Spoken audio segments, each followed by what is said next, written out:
We have said that how you manage your family finances as a couple really depends on your belief system. Because we have said actions are just an indicator of your beliefs. Whenever you act outside your belief system, you become very uncomfortable. You suffer from what psychologists call cognitive dissonance. You know one thing, you are doing a different thing, there is a problem. You are totally uncomfortable.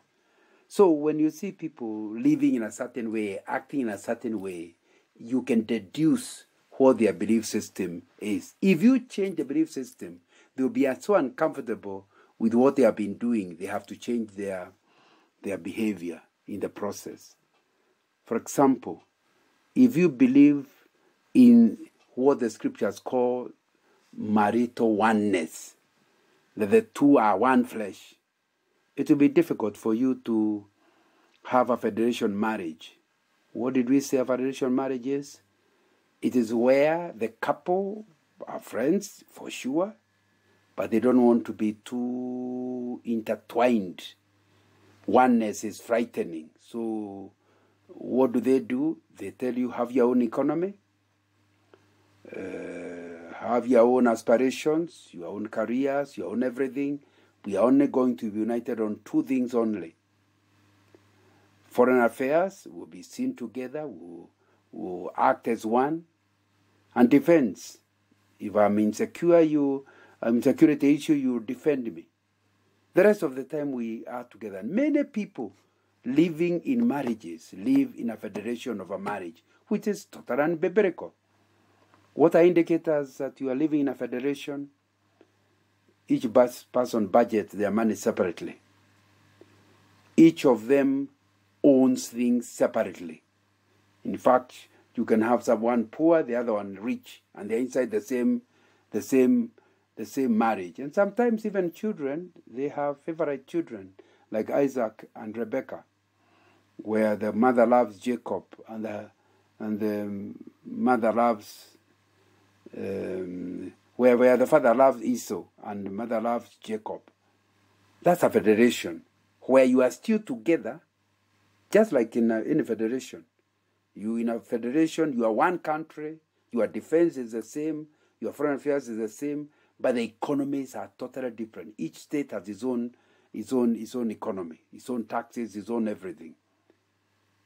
That's not a good marriage biblically, but I'm asking you to make a choice.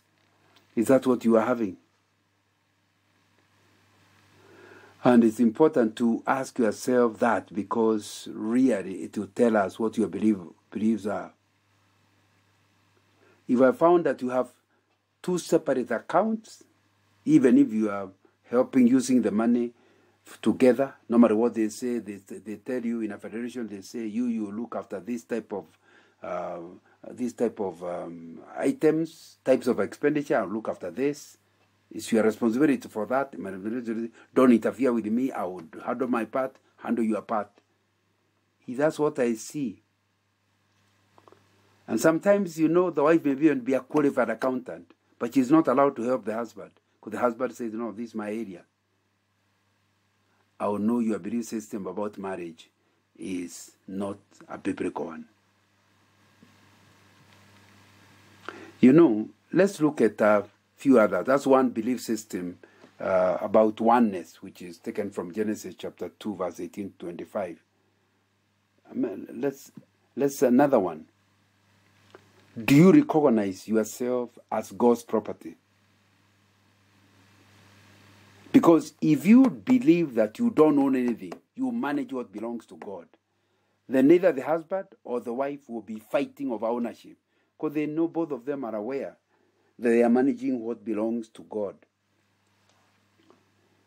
That you believe that God owns you. He is not the unseen visitor we see posters in some houses, but somebody who owns a marriage, runs the marriage,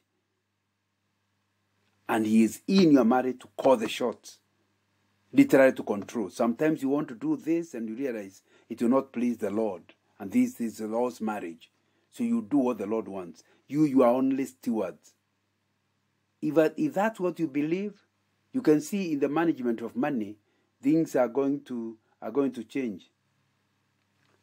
And that will be very, very, very important. Another one, we learned from Genesis chapter 2, verse 18 to 25, that one of the marks of the first marriage is they were naked on each other, but they were not ashamed. They were, nobody say, hey, cover yourself. No. Between the two of them, there are only two people on the earth. They were naked and felt no shame. It's when the sin came, they started wanting to cover up and hide. In a biblical marriage, again, there will be trust. You trust each other. Because God is the one who is trustworthy most, your spouse might not. It is because you have involved God in your marriage that you'll be able to trust your spouse. You see, let's admit fallen man is difficult to trust. And yet, there's no way we'll work together for the good of the family if we don't trust each other. Started by saying, human beings are difficult to trust. Yet, without trust, there's no good marriage. How do you start working together, budgeting together with a guy whom you don't fully trust? There isn't much hope for your marriage. And what do? I think that's why it's so important to be a Christian and you can hand over your spouse to God, who can manage him or her, who is not trustworthy, but God brings a conviction that forces him to start acting in trustworthy. Because obviously, the whole issue of managing money together is not possible if you don't trust each other. You must therefore have a belief about the sovereignty of God. That God is so sovereign. He knows everything. He has power over everything. If he can make a donkey to talk, you know he can handle your husband, who is not a donkey. And so, if you believe in the sovereignty of God and his ability to intervene in everything, you believe that what he says in Matthew is true, that there's no hair that falls from our head without knowing. The truth of the matter is, I'm bald-headed now, and a lot of hair has fallen off my head. I never felt it or known it. I just discovered I have a bald head. But God is saying not single hair falls out of my head without him knowing. That's how involved he is with us. He is interested in our hair. So he's certainly interested in our marriage. If that be the thing, then can you trust him to handle your spouse? So when you realize the way he's spending money is not good, you report him to God. The guy will have no sleep. And in the morning he wakes up and says, darling, the idea I had yesterday about how we would spend the money, forget it. Yeah, that's what God can do. He has the ability to manage your spouse. If you try to manipulate your spouse, she will fight back, he will fight back. But when God handles him, there will be peace in your marriage, even as you do the things of marriage, the financial management together. And I think that's a very important thing to deal with. But what does Genesis 2:18 say? For this reason, a man will leave his father and mother and be united with his wife, and they shall become one flesh. The man and his wife were both naked and felt no shame. So that's what we are saying. If you really want to marry, if you believe in God as the founder of marriage, we have so far discussed that you believe you must obey God. And because God says you must be financially independent for the new couple, away from their parents and away from sponsors and others, so that they manage their money on their own, the two of them on their own. Then that's the way you are going to handle your money. When the Bible says be united with his wife and they become one flesh, then you believe that you really can't live separate lives. There will be financial oneness for the couple. Why must we put our finances together? This is one of the most critical things on this subject of family finances. Number one, because the Bible is saying so. Why should you put your money together despite the big risk of one of the parties mismanaging the money? Because God is saying the two are supposed to become united.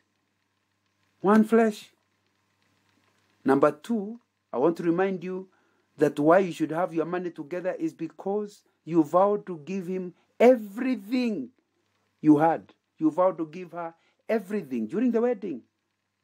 The pastors, on the basis of this scripture, the pastors want to ask you, do you really intend that everything that you have will belong to your wife? And you say, happily, yes, you are in love. 5 years later, you are trying to put money aside and have money for a rainy day, and your spouse does not even know how much you have or don't have. So the first reason then, therefore, to put the money together is because the Bible says so. The second one is because you vowed it. But the third reason why you need to put the money together is because it brings synergy in wealth creation and wealth use. How critical this is. I still remember this working very well for us as a young couple.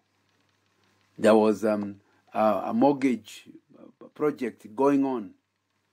And then we felt this would be a good place for us to live in Nairobi. When we went there, we discovered that you have to be a civil servant for you to be allowed to buy into the project.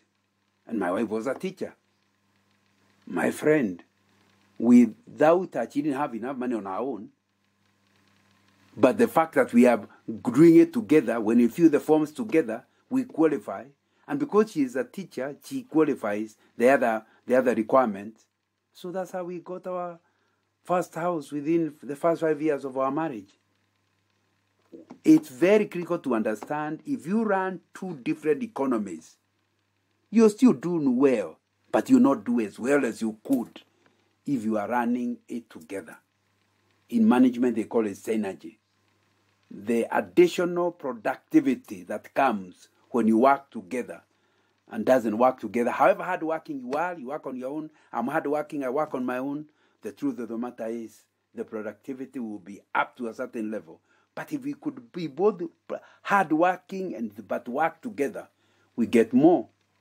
That's why instead of being a federation, put your money together, budget together, so that when, for example, there is inflation, you can come and discuss how to lower inflation. But if it's your money, and you have agreed you'll be taking meat every day, then there is money, the inflation has affected meat prices. I will still insist on eating meat, because that's all, it's not money, your money. Why are you trying to save? I must eat meat. But if we are all participating together, we might ask ourselves, are there other ways of getting protein that is cheaper than meat every day? But not when you are doing a federation type of thing. You know, if the husband is the one doing schools, the wife will suggest the most expensive school. You are rich. After all, she doesn't even know exactly what he does not have. She will suggest a very expensive school. If they were working together, she will feel pain for our money, not his money, and start asking, is there a good school at a price we can afford? So you can see clearly there is synergy, there is productivity, additional productivity when you do your wealth creation and wealth use together. But it's all based on the scriptures. When you come together into a biblical marriage, you must get united. How could you say you are united?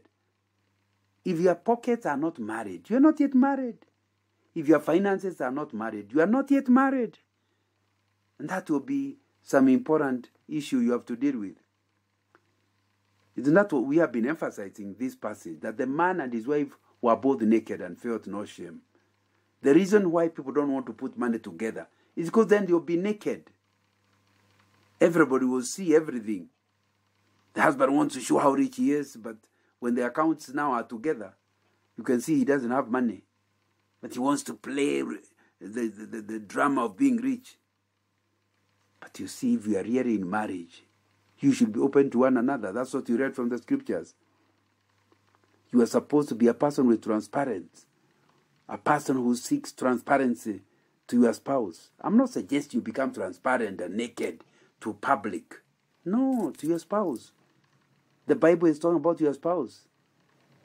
The reason why there is trouble in many marriages, especially on the issue of managing money, is because we don't believe in the biblical marriage.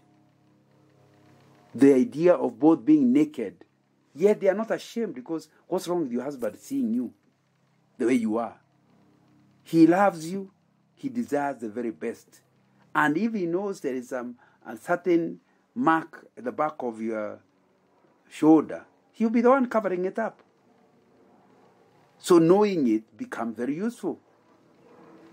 So even in matters of finances, if you want to enjoy your money, plan it together. That way nobody will be pushing the other. Nobody will be assuming there is money when there's no money.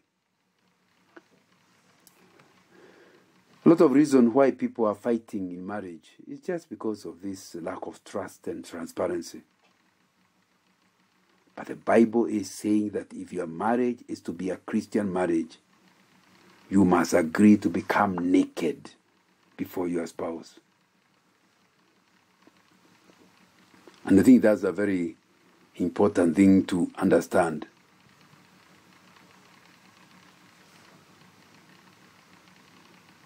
You know, pretending. I think there are 3 reasons why transparency is difficult. Number 1 is because you have not fully accepted yourself the way you are. Once you accept yourself, you will not mind let your spouse knowing who you really are. You should accept yourself. Means you are proud of who God has made you to be, and you know you don't have this, but what you have is adequate for the purpose He created you for. So you go to your spouse not apologizing for who you are, but having accepted who you are. And if you have done that transparency right from before marriage, He has learned to accept you the way you are. So that's the first thing you need to deal with. Accept yourself. The second thing is the fear of people knowing who you are, because you are a pretender. You pretend to be who you are not. You create an impression you are bigger or better than you are not. So then you fear. Transparency will make them know the truth. But number 3 is maybe you are misusing things. You are misusing money. How will you get money to do the tricky things? Maybe you are going for massage with the girls of unquestionable character, and it is using quite a bit of money. If you start opening up your books, your wife will know and ask, hey, why are you using so much money on this? Now, you can see in each one of them, for your own safety, it is good that you accept who you are. For your own safety, pride and lying will take you to hell. It's not something good. For your own personal safety, it will be important that you don't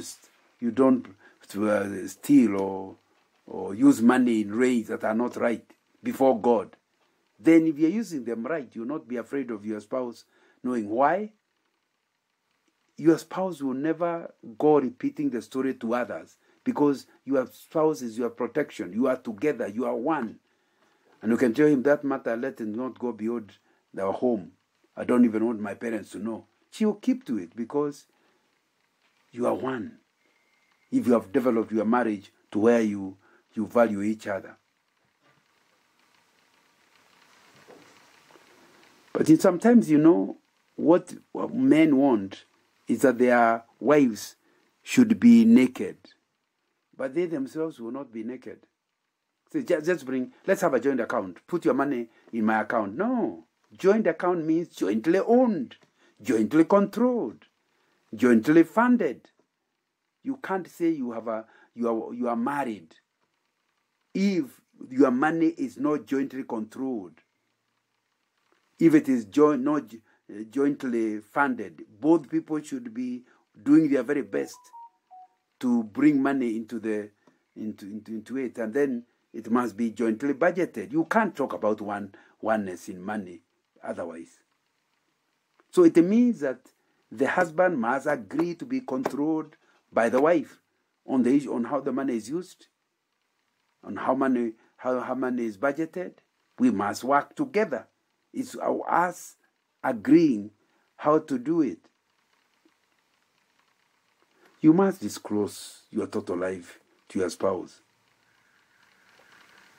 And that needs to come way from before you are married. I agree. This nakedness issue is vulnerability. But unfortunately, there is no hope of a deep relationship unless you agree to take the risk of being destroyed by your spouse. But you don't really trust your boss on his own, your spouse on your own. You trust God who gave you the marriage. That's why you are willing to take a risk of them destroying you, because you know God will not allow them to destroy you. You are putting yourself in God's hands as you open up to your spouse. He is the one who has recommended nakedness, so he is the one who will help you so that you are not destroyed. Because let's admit it, relationships grow on vulnerability. The more vulnerable I am to you, the more you say, "Hiya, brother, I can share that." The more you feel free to share with me. And then I feel, "Hiya, she means she can open up on that." The more I'll become open to you.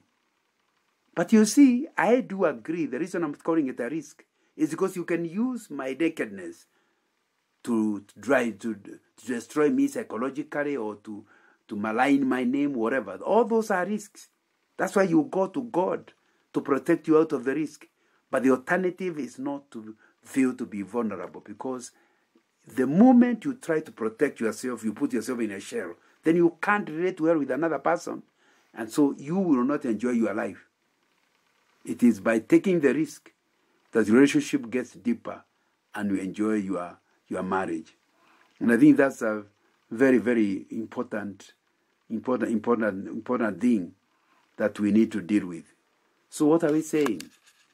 If we are going to manage our money together, it will be very important that we understand the Bible requirements. Number one, understand that it's your money, our money, not other people's money. Therefore, it means that it's not between you and your spouse and your parents. No. This is now your money. Your parents, you don't have to tell them how much money you have or how you are using it, but your spouse must know.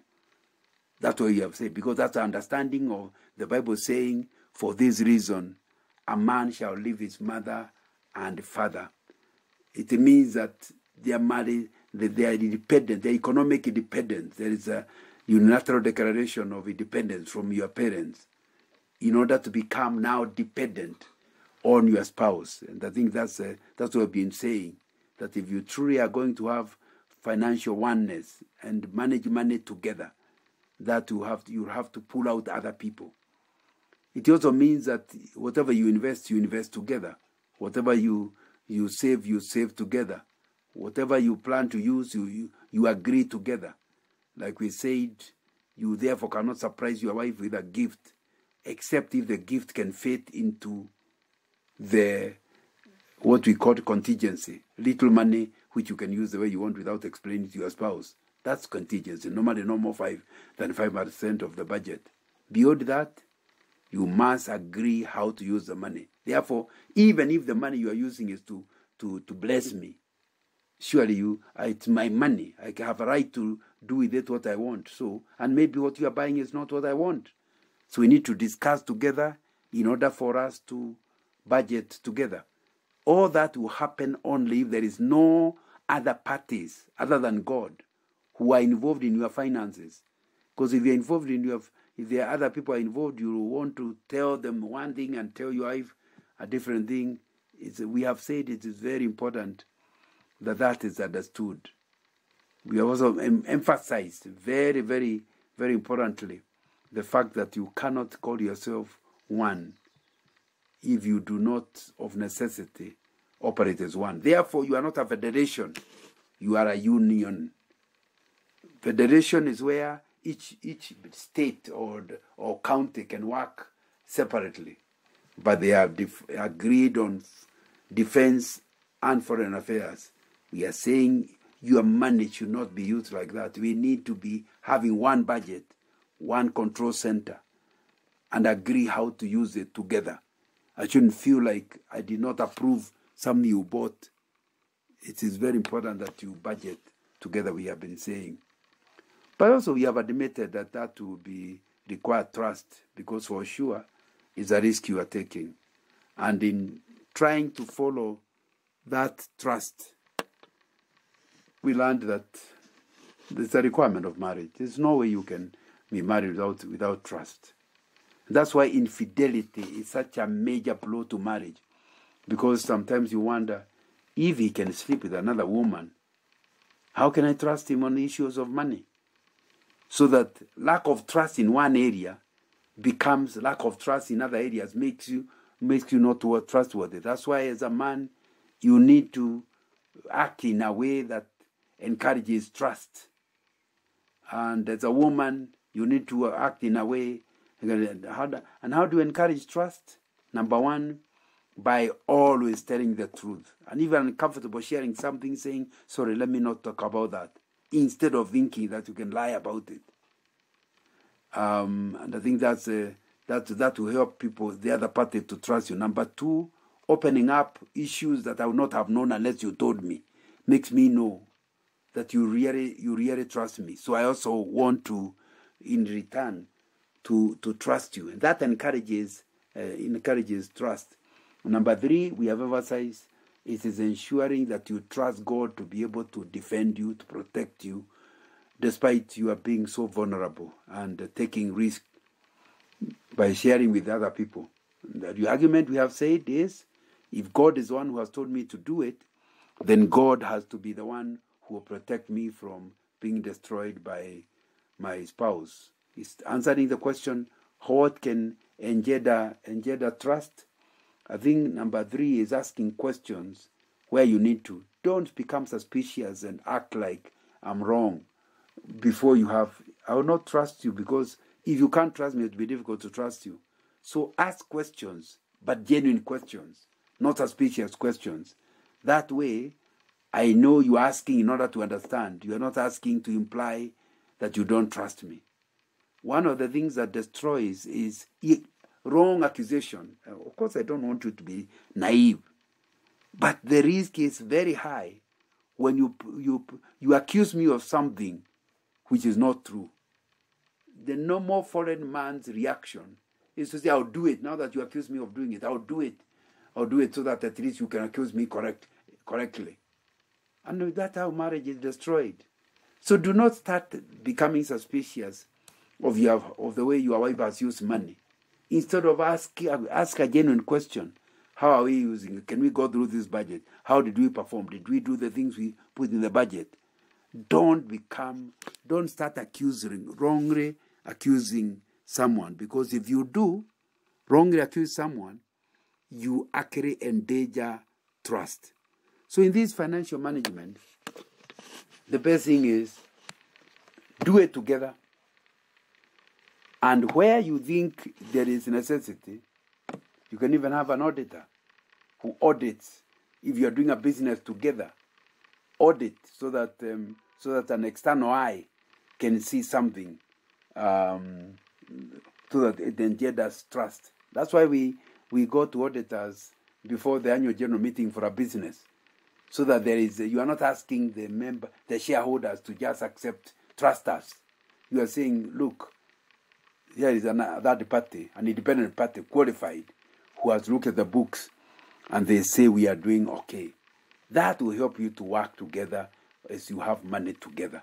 It's very important that you encourage trust if you are going to have financial oneness in your marriage. Trust is critical.